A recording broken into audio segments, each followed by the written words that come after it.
Hello, everybody. Jen Shirkus here, and I'm so excited to be back with another video using some really fun honeybee stamps supplies. We are going to do some simple watercoloring today. I know that sometimes people are intimidated by watercoloring, but hopefully this video will show you just how easy it can be. I am going to be using the new honeybee stamps, a little note stamp set and die. There is a coordinating stencil as well. I'm not going to be using that today, but I wanted to make sure that you guys knew that. This stamp set is really great because it has everything that you need all in one stamp set. It has a main image, it has a variety of sentiments. I love the adorable banner, and it also has some additional little stamps that you could use for embellishments as well. So I am going to start by stamping the main image on some distress watercolor cardstock. And I'm actually doing this on the textured side of the distress watercolor cardstock. So I am going to need to stamp it quite a few times. One, because I'm stamping on distress watercolor cardstock and it is a bit more absorbent. And two, because it's textured, I want to make sure my stamped impression is nice and crisp. I'm using VersaFine Onyx Black ink, and I am embossing it with some ultrafine clear embossing powder. I love, love, love to do this when watercoloring because that embossed line is going to create little walls around our image. So when we start to watercolor, we don't need to worry as much about going out of the lines. This is a great tip if you're newer to watercoloring and you're still getting used to controlling your water usage.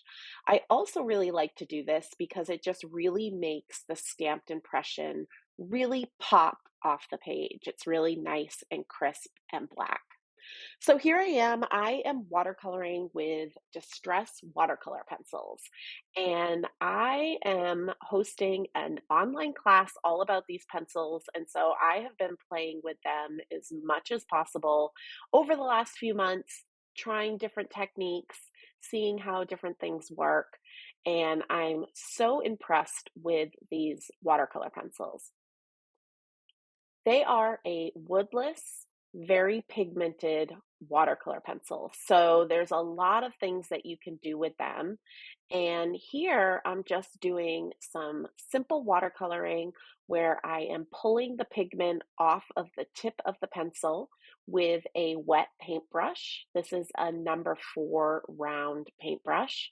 And I'm just going in and watercoloring. So I'm kind of doing the darkest purpley flowers with the shaded lilac distress watercolor pencil. And I'm laying down that pigment here and there on some of the flowers. I'm now cleaning my brush off so I don't have as much pigment left on my brush. And I'm doing the centers of these flowers with a little bit of a lighter version of the shaded lilac. And again, coloring with these watercolor pencils is so fun and easy. And I love how with one pencil, you can get a variety of different shades. You don't need to have a whole lot of pencils. You'll see here, I have my watercolor pencils kind of in rainbow order. They're not in their original sets. But if you look at the sets, there's 3 sets that are available right now. Each set has a good variety of colors. And so no matter what set you start with, you will be able to do a lot of really fun coloring. So now I'm watercoloring the little reddish pinkish flowers. And to do that, I took some pigment off of both watercolor pencils. So I was using candied apple and picked raspberry. And I just took my wet paintbrush to both of the pencils to pick up color. And it automatically kind of mixes the color together and gives me a nice pinky warm red, which is my favorite kind of red if I am going to be coloring with red. So I'm just kind of making my way around this image, making sure I'm not missing any of the flowers that I want to be this pinky red color. And as I finish that up, I am now going to do the centers of the flowers with some mustard seed. Um, Actually, this is fossilized amber. Sorry about that. This is fossilized amber. So I'm just dabbing the centers of the flowers. And next up, we are going to do the leaves. So I'm starting with some peeled paint, and I'm just trying to kind of find all the similar style leaves. The kind of fern looking ones are going to be all peeled paint. And then the other leaves that are a bit broader in shape, I'm going to be using rustic wilderness. There are so many things that you can do with the distress watercolor pencils. This is, I think, probably the simplest thing to do is pull the color from the tip of the pencil with a wet paintbrush, and fill in your stamped image with some color. I will say it does take a little bit of practice getting a hang of how much water is on your brush. You don't want too much water, but you need enough water so that the color will move around and you'll have movement. I find using a regular paintbrush a lot easier to control the water versus a water brush that has the well where you could fill it up with water. But definitely practice with what you have and see what works best for you. Um, and you can just see where you're able to get the best results.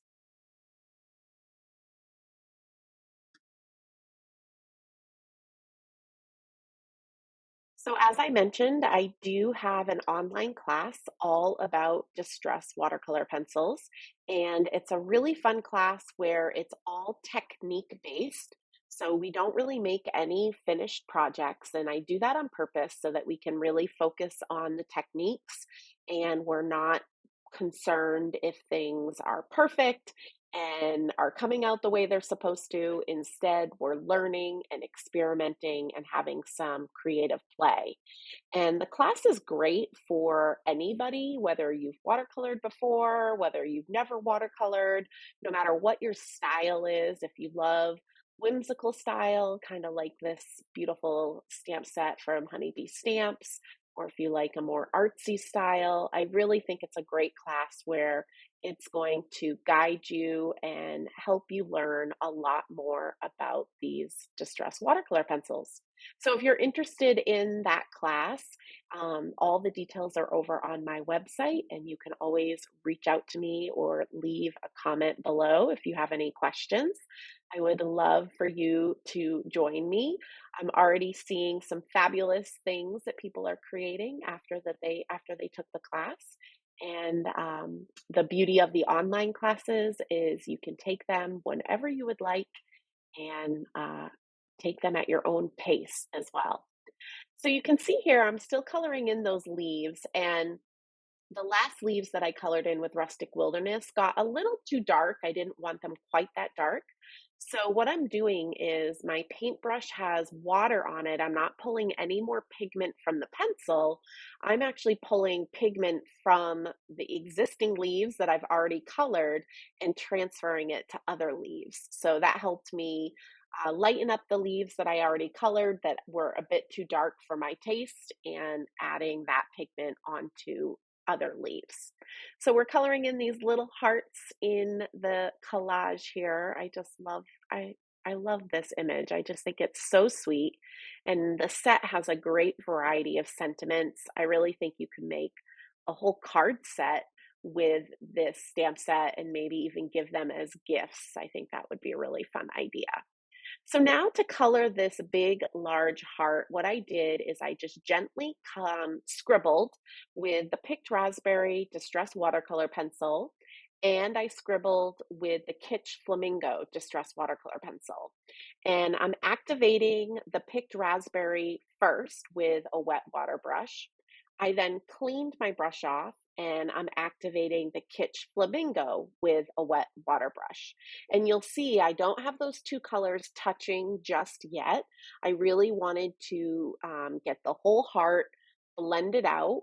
and have it be a little wet so that we'll have some good movement. I'm just kind of making that kitsch flamingo a little bit bolder.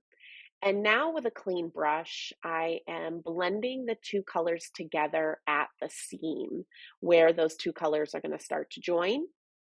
I want to make the left side of this heart a little bit darker, a little bit more intense in the shadow and the pigment color. So I'm pulling some picked raspberry off the tip of the pencil, laying that down, and then I'm cleaning my brush off so it has just water on it.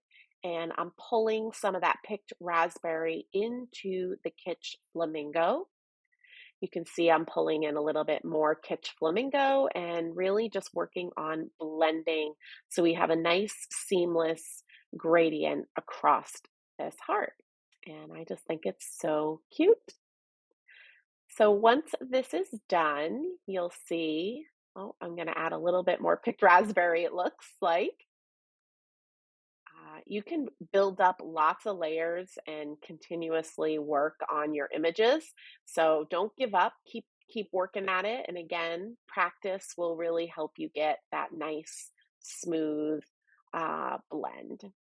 So now that that is done, I decided I wanted to add a little bit of teal. If you know me, you know I love my teal colors.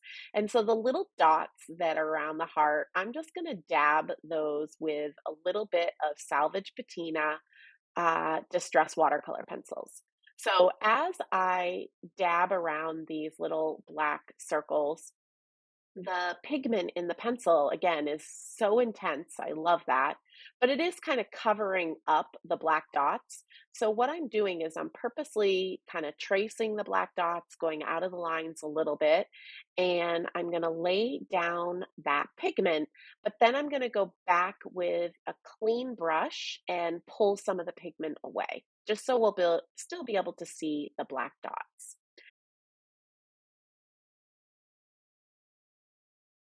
Okay, so now we're going to work on the sentiment for this card. And as I mentioned in the beginning of the video, I just love that the stamp set comes with this really fun banner. And then there's a variety of stamp sets that, or sentiments that are going to fit in this stamp.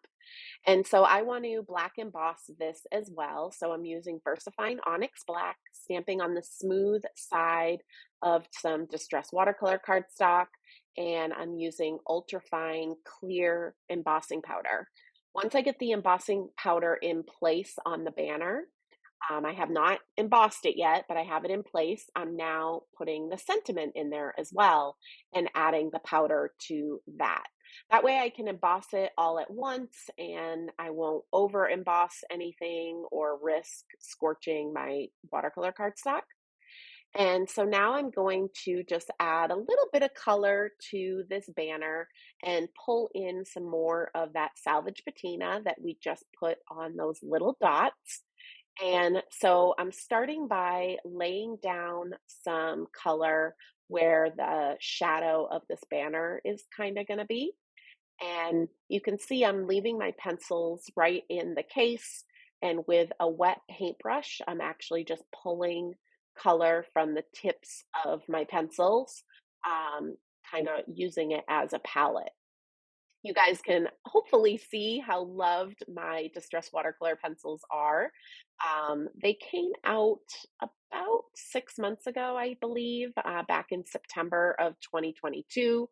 I also designed for Tim Holtz and Ranger, so I did have them a little bit before then, and so I have been playing with them a lot and experimenting with them and really just kind of getting to know them. And again, I just have been enjoying it so much.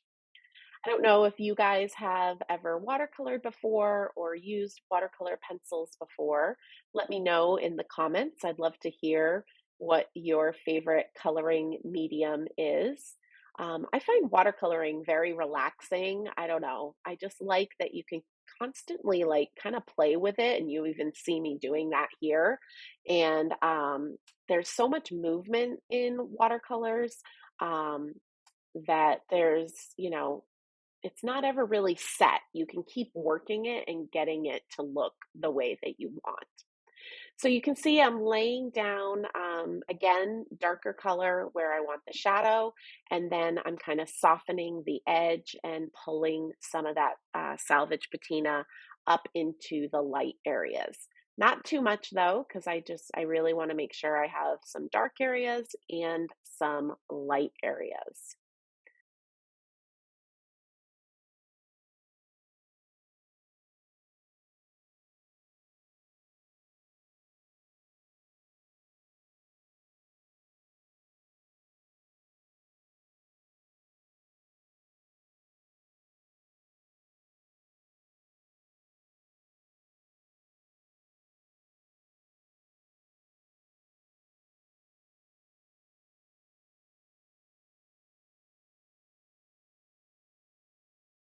As I finished up watercoloring here, I would dry this with a Ranger heat tool, and then I die cut the banner with the coordinating dies for the stamp set.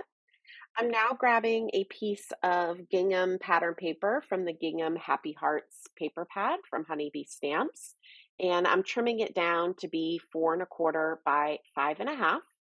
And I'm going to adhere this to a card base. That is a miracle for me. Not all of my cards make it onto card bases very often, but here we go. Proof that every once in a while one of mine does. And then I'm just using some foam tape where I am going to pop up the panel that I originally watercolored. So it has a little bit of dimension onto the card base. And then I'm also going to add some foam squares behind the banner, and that is going to get popped up off of the heart. And you'll see I try to decide the best positioning. I really think positioning this banner low on the heart, high on the heart, and in the center of the heart are all great ideas. I also could have positioned it just towards the bottom of the card as well. So, a lot of variety and different looks that you can achieve again with this one stamp set. And lastly, I'm going to grab some gem stickers, some from the Happy Hearts gem sticker pack, and got to add a little bit of sparkle, a little bit of bling. So I'm going to add 5 little gems in kind of a diagonal line. So 3 in the upper left corner and 2 in the lower right corner. And there we go. So, like I said, I think this would be a great card to mass produce and make little card sets as gifts for friends or just to send out for some happy mail. Hope you guys had fun watching this video today. I'd love it if you would give a thumbs up and subscribe, and I will be back again with another video soon. Bye, guys.